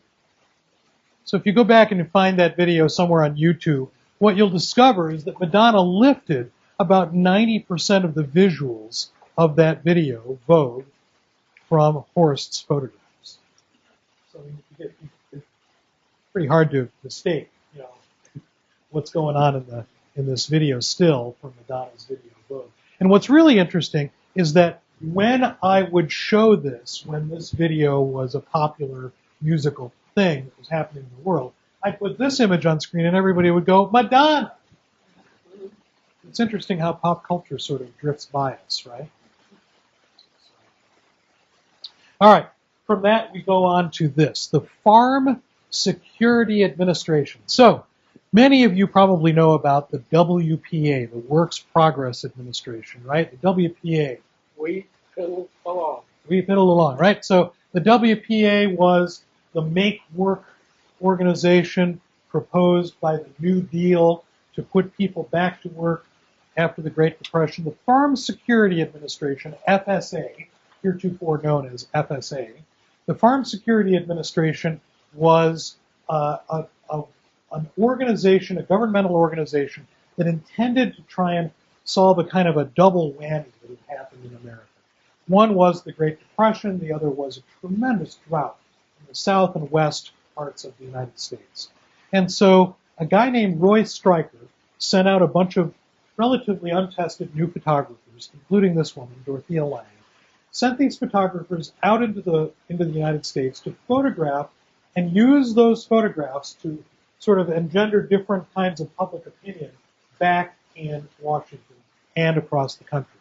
So documentary photography was their strategy to document what was going on. So here we see Lange's pictures. And a couple of things about Lange's pictures and some of the things that we can begin to think about relative to thinking about how photographers work. Lange liked to use a camera where she looked down into a viewfinder like this. So that meant that it was easy for her to make pictures from low camera positions, like you see in both of these images. It's also important to know that tractored out meant that what had happened was a small family farm had been bought by a giant farming conglomerate, and they had tractored right up to the doorway of the farmhouse because they had removed this small family farm and had replaced it with a large corporate model. So one of the things that's interesting about the FSA photographs is that they are all owned by the Library of Congress because they were made for us. We own them.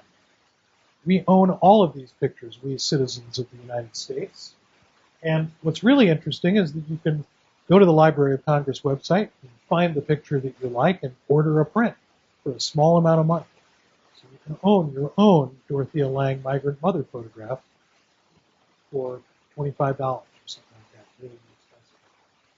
Arthur Rothstein, Walker Evans, a couple of other members of the FSA group that were out there making photographs out in the American West and South.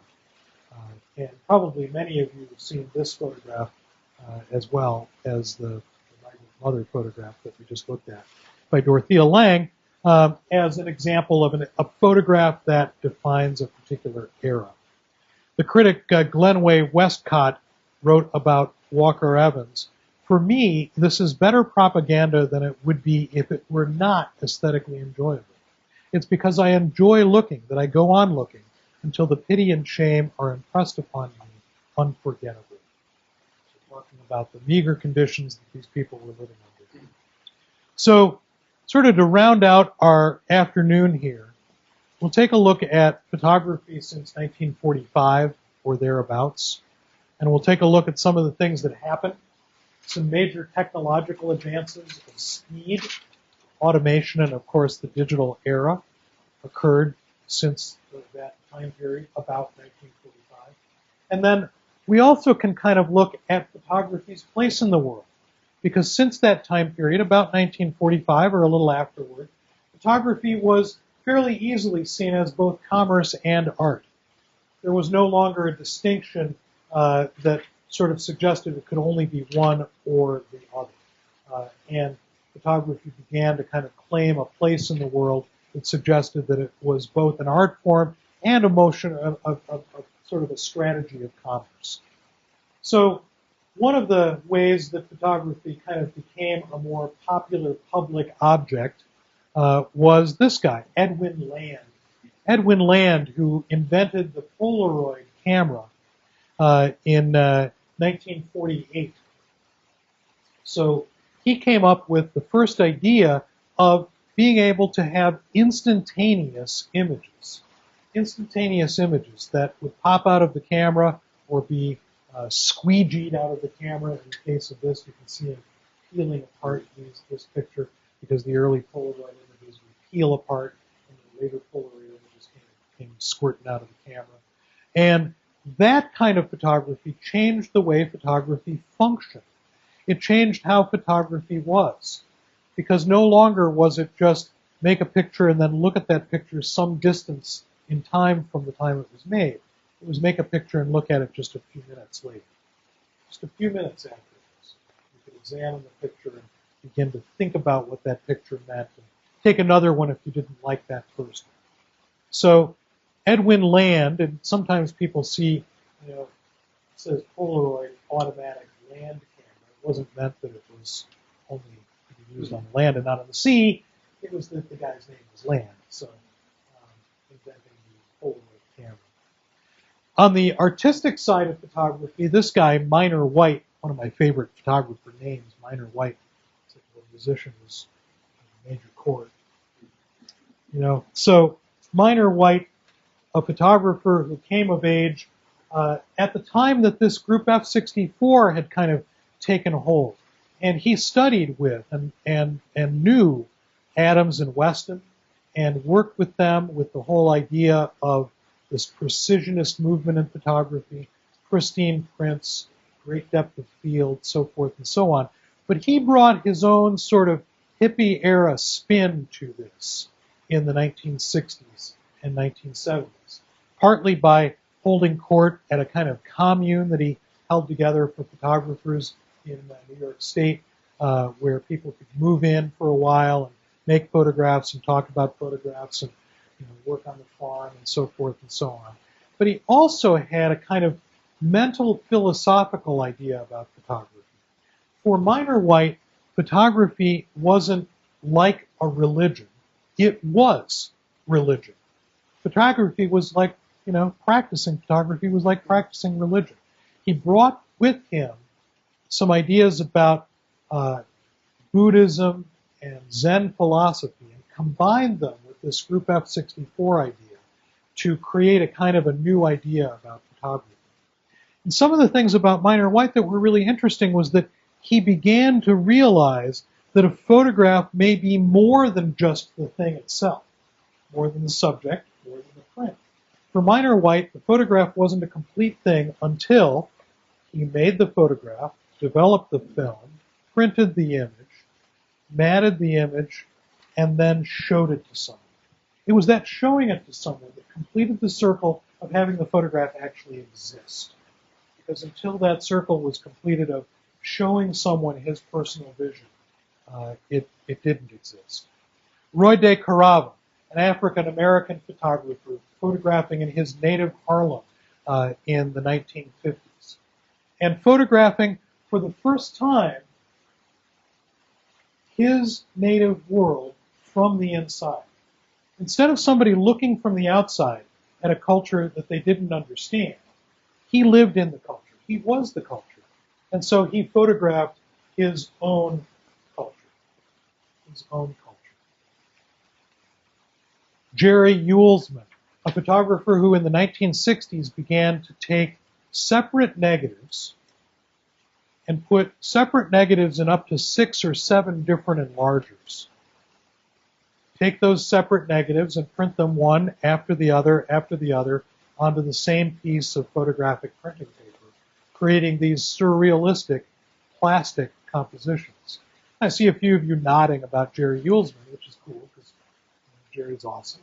So the idea here that this was synthetic photography, making something that didn't exist prior to the time that Uelsmann puts together multiple negatives. What I find really interesting is that what he's doing in the 1960s was being done in the 1850s and 1860s, right? This whole same idea of creating images out of disparate parts. Olivia Parker, who in an almost single-handed fashion returned photography to an interest in still life. Now, obviously, still life photography was very important in the early years of photography because the stuff didn't move. But Olivia Parker recognizes that still life had some possibilities in the 1970s, 1980s, and 1990s. She began to recognize that it had some possibilities that hadn't been explored. Possibilities of sculptural depth, possibilities of pictorial space that nobody thought about before. Moreover, she also used Polaroid material. Having had a background as a painter and not as a photographer, she was really interested in working in color, but color had always been problematic because you only got the color that Kodak's Kodachrome or Kodacolor told you could have.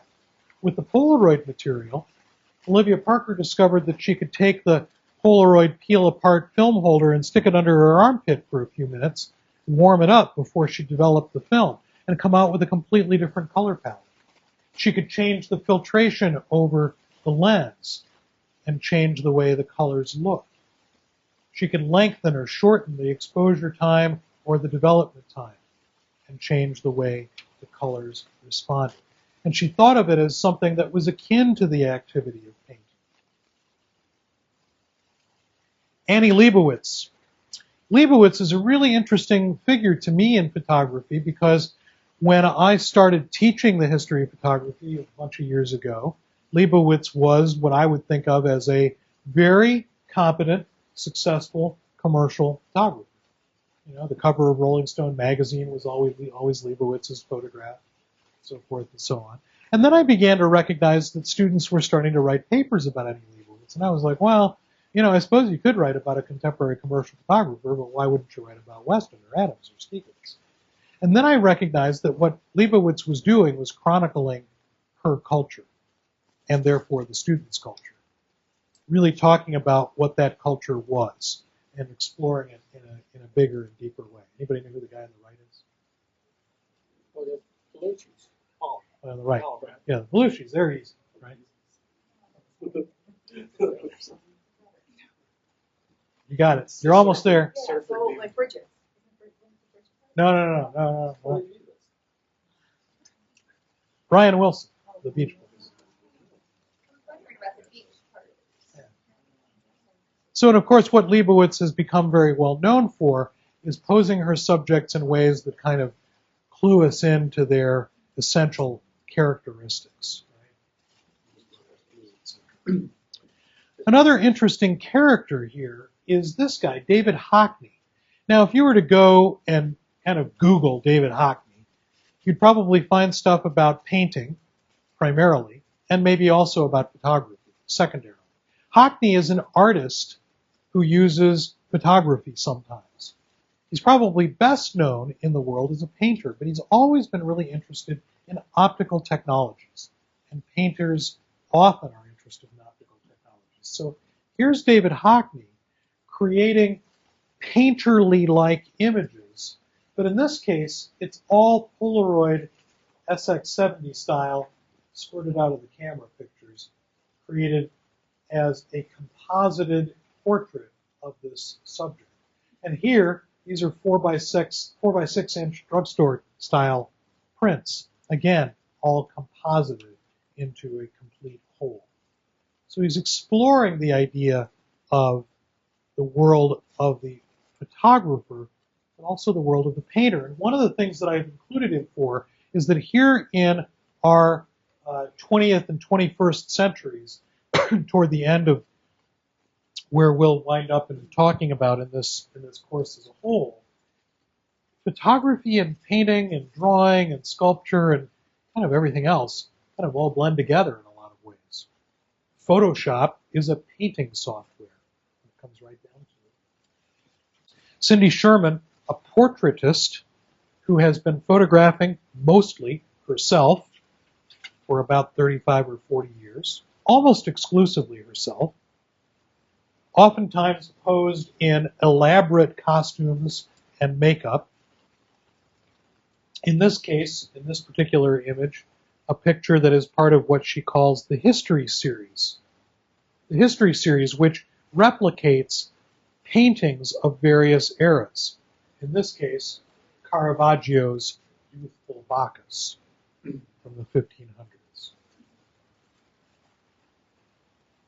Robert Mapplethorpe, a photographer who achieved a tremendous amount of notoriety, partly because he had gotten a grant from the U.S. government, a National Endowment for the Arts grant, and his homoerotic imagery caught the attention of some conservative members of Congress, who then decided that the NEA was giving away money to people who shouldn't be given money, and sort of essentially shut down the National Endowment for the Arts, or at least its grant-giving ideas. But all Mapplethorpe was really doing was putting men and women and flowers and any other thing that he found to be the most beautiful, the most sort of zenith of what it was that he was interested in on a pedestal.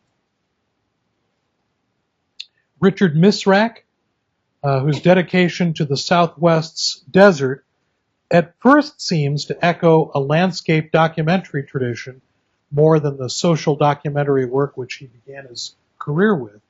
But his lifetime project, which he called the Desert Cantos series, with individual segments divided up in between terrain and events, floods and fires, ends up having as much to do with social issues as it does with man's presence in nature. And one of the reasons I've included Misrak here is that he points out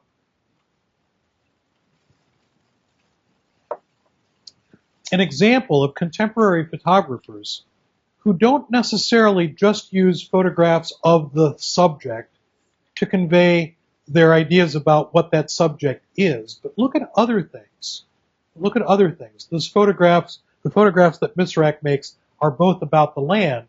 They're also about the way in which man uses the land, the way we confront the land, how we deal with it, what we're doing to protect it. So he goes beyond just making a landscape photograph and invests his images with a tremendous amount of depth of idea. Sally Mann, who in the 1980s also had some run-ins with the political world, because she also had received a National Endowment for the Arts grant. This set of images that we're looking at here, a pair of images and then another one on the next screen, are from a body of work that she created called At 12, which explored the kind of in-between girl and woman world of 12-year-old girls, sort of looking at them and trying to figure out what happens in that sort of intervening time period between childhood and womanhood, and exploring that kind of budding sexuality. And again, all she was really doing was putting these young women on a pedestal. And we'll look at Sally Mann a little bit more as we go along, too. Then another piece of technology. This guy, Steve Sasson, in 1975 invents the first digital camera. Here it is, such as it is. I love the storage medium. Okay. Crazy, right? Cassette tape. But Sasson is the father of the digital camera. He's the first person to figure out how to turn light signals into electrical signals, and that those electrical signals could be made into a picture using these pixel elements, picture elements, pixels. And it wasn't until this guy, Bruce Bayer, who came up with the Bayer filter, allowed us to have digital single lens reflex cameras of the type that all of us have. So if you have a DSLR or a point and shoot camera or whatever, it's using Bruce Bayer's filter, which filters the light entering the light sensors so that it only sees each light sensor, each pixel sensor only sees red or green or blue, but not the other colors. And then he figured out software to interpolate in between the ones that each other pixel is seeing. So if this pixel is seeing green, he figured out software that would tell that pixel what it would see if it would see red or blue. Bruce Bayer. And then, of course, the advent of Photoshop. And Photoshop and other image manipulation technologies that allow photographers like Martina Lopez to take photographs of her Mexican ancestors and combine them with post-apocalyptic landscapes that she created, creating a new fictional landscape, a new fictional idea of family and what family is. Gregory Crewson, photographing in the 90s and creating a body of work that is about a kind of a supernatural, unnatural world. When we look at these pictures, at first they sort of seem like, well, wow, that's terrible that there's been this accident with this bus, and then it just seems improbable that everybody's standing around and one person's standing on top of the bus, and how did Crewson get there with his 8x10 camera? And where is the 8x10 camera standing to be able to make this photograph? Crewson's crew, because he works with a crew of several dozen people, build sets, create images that they might work on for several months before they actually spend the half a day making the photographs. On the other hand, Arno Minkkinen does no such manipulation of anything. He doesn't use Photoshop. In fact, he does all of his work in a traditional film-based black and white darkroom. Minkkinen makes photographs of himself, almost exclusively. And if it looks like he's standing on water, he is. If it looks like he's balancing on a boat, he is. They're not manipulated images. They're straightforward photographs that explore man's relationship with the natural world. Joel Peter Witkin. Joel Peter Witkin, whose work kind of bridges an interesting gap between the 20th century, when he did most of these pictures in the 1980s, 90s, and beyond. But also they have a kind of a look and feel of some of the 19th century pictures we looked at last week. Abraded surfaces. Vignetting that kind of gives the idea that perhaps it's not really supposed to be exactly like that, but he was stuck with it. And then we wonder about, which parts are real? Which parts are prosthetic? Are these prosthetics? Are they real? Is this real? He's not manipulating anything in the computer. Is that a real severed arm? Is it a prop? And as we'll see, he's really drawing on the history of art. to make these pictures that are very much like pictures that came from the early years of the history of art. And finally, slightly out of sequence, but Mary Ellen Mark, a photojournalist whose work you see all the time, photographing here at Mother Teresa's mission, kind of brings us to the end. So we've progressed from painting and drawing as the only forms of visual expression to photography of a fairly sophisticated caliber in a pretty short period of time. Photography supplanted and replaced painting, taking over painting's role as observer, as portraitist, as recorder. Painting was difficult, it was expensive, it was precious, it recorded what was known to be important, but photography was cheap and easy and everywhere. And it recorded just about anything. Shop windows and sod houses and family pets and steam engines and the work of people who felt that human missionary work was their important job. Once made objective and permanent, these trivial things take on a new importance. And by the end of the 19th century, for the first time in history, even a poor child knew what his ancestors looked like. The history of photography has been less of a journey than a kind of a growth. It's one of the reasons that something like this overview of last week and this week, it's been a little difficult because it seems like everything's happening all at once.